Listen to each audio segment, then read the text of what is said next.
여러분, AI 혁명의 한가운데서 정말 로켓처럼 쏘아 올려진 기업이 있습니다. 바로 코어웨이브죠. 그런데 말이죠. 이 눈부신 성공 뒤에 투자자들을 정말 잠 못 이루게 하는 아주 거대한 미스터리가 숨어 있거든요. 오늘 바로 그 수수께끼의 핵심으로 한번 들어가 보겠습니다. 자, 보세요.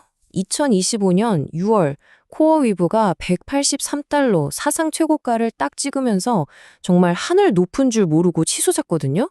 그런데 그 영광이 정말 짧았습니다. 단 6주 만에 주가가 무려 61%나 그냥 곤두박질 쳐버린 겁니다. 아니, 이 짧은 기간 동안 사라진 시가총액이 자그마치 330억 달러예요. 우리 돈으로 환산하면 40조 원이 넘는 돈입니다. 이게 어느 정도냐면 말 그대로 대한민국 웬만한 대기업 하나가 그냥 허공으로 사라져버린 거죠. 자, 여기서 우리는 진짜 근본적인 질문을 던지게 됩니다. 아니, 이렇게 엄청난 잠재력을 가진 회사가 도대체 왜 이렇게 깊은 불신의 늪에 빠지게 된 걸까요? 코어위브, 과연 AI 시대의 진짜 거인일까요? 아니면 그냥 화려해 보이지만 언제 무너질지 모르는 모래성 같은 걸까요? 자, 그럼 한번 제대로 파고 들어보죠.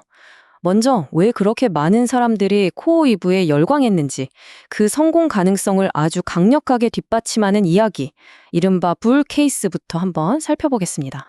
코어위브가 뭐 하는 회사냐면요. 바로 생성형 AI의 심장, 그 엔진이라고 할 수 있는 특수 GPU 클라우드를 제공하는 정말 핵심적인 플레이어입니다. 그런데 그 성장세가 이건 그냥 폭발적이라는 말로도 부족해요. 2025년 3분기 매출이 작년보다 134%가 늘었고요. 연간으로는 80억 달러를 내다보고 있을 정도니까요. 근데 더 놀라운 건요. 이미 확보해 놓은 미래예요. 마이크로소프트나 오픈 AI 같은 빅테크들이 우리가 무조건 이만큼 사줄게 하고 도장 찍은 계약액만 무려 556억 달러에 달합니다. 이게 1년 만에 271%가 늘어난 수치거든요. 그러니까 아직 오지도 않은 미래의 매출이 이미 장부에 떡하니 찍혀 있는 거나 마찬가지인 거죠. 이런 눈부신 실적을 보고 월가가 가만히 있었을까요? 당연히 난리가 났죠. 애널리스트들은 그냥 앞다퉈서 매수를 외쳤고 목표 주가는 막 200달러를 넘나들었습니다. 심지어 최근에 시티은행까지 사라고 추천했으니까요. 이건 뭐 그냥 단순한 성장이 아니었던 겁니다. 말 그대로 AI 시대의 금을 캐는 골드러시 그 현장이었던 거죠. 그런데 말입니다. 모든 게 이렇게 완벽해 보이는데 주가는 왜 폭락했을까요? 우리는 당연히 이 질문을 던져야 합니다. 자, 이제 이야기의 다른 쪽, 이른바 베어 케이스, 즉 비관론자들의 목소리를 한번 들어보겠습니다. 바로 이 지점에서 코어위브의 아주 핵심적인 역설, 패러독스가 드러납니다. 한쪽을 보면 556억 달러라는 어마어마한 미래 계약이 딱 버티고 있는데 다른 쪽을 보면 지난 1년 동안 무려 7억 6,700만 달러 엄청난 적자를 내고 있는 거예요.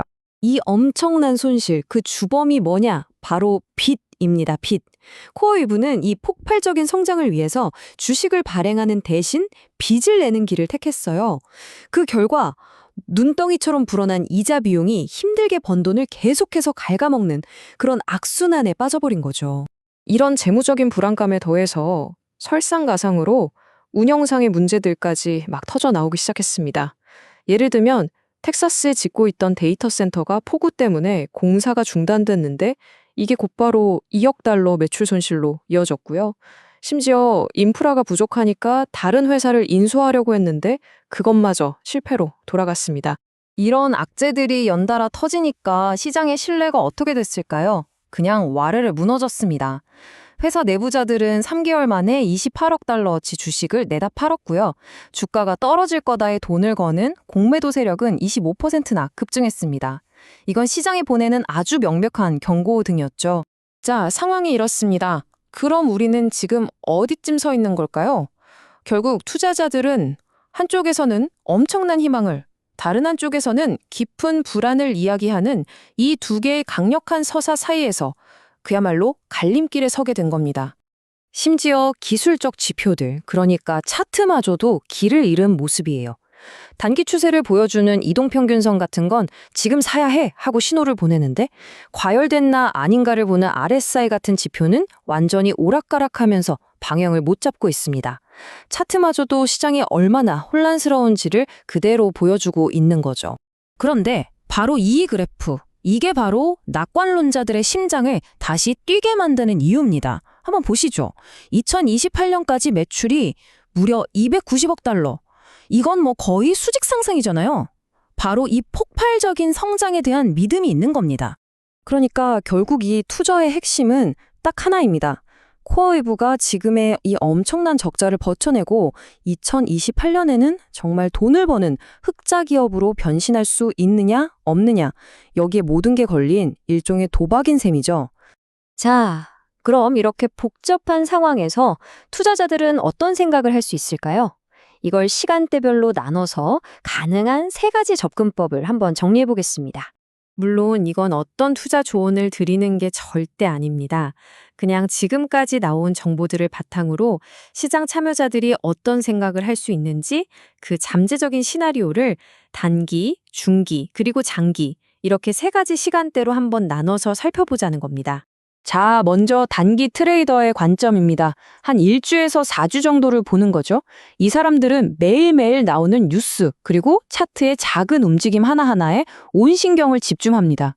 지금 중요한 저항선인 89달러를 뚫고 위로 솟구칠 거냐, 아니면 지지선인 81달러 밑으로 꺼질 거냐, 이걸 아주 예리하게 지켜보는 거죠.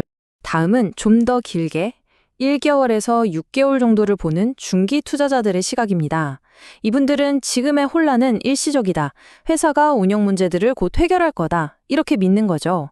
그래서 주가가 70달러대까지 내려오면 이걸 기회로 보고 상황이 좋아졌을 때 애널리스트들이 말하는 130달러 선까지 반등하는 걸 노리는 전략을 생각할 수 있습니다. 그리고 마지막 6개월 이상, 길게는 2028년까지 내다보는 장기 투자자들입니다. 이분들은요, 지금 당장의 빚 문제나 운영 리스크 같은 자잘한 파도는 신경 쓰지 않습니다. 그 너머에 있는 AI 혁명이라는 거대한 물결, 그 자체에 투자하는 거죠. 2028년이 되면 코어위브가 이 시장의 절대 강자가 될 거라는 아주 강력한 믿음을 가지고 베팅하는 겁니다. 이건 어쩌면 투자라기보다는 신념에 가깝다고 할 수 있겠죠. 결국 코어위브는 하나의 거대한 질문을 우리에게 던지고 있습니다. AI 혁명이라는 정말 거대한 순풍이 산더미 같은 부채와 예측 불가능한 리스크라는 이 강력한 역풍을 과연 이겨낼 수 있을까요?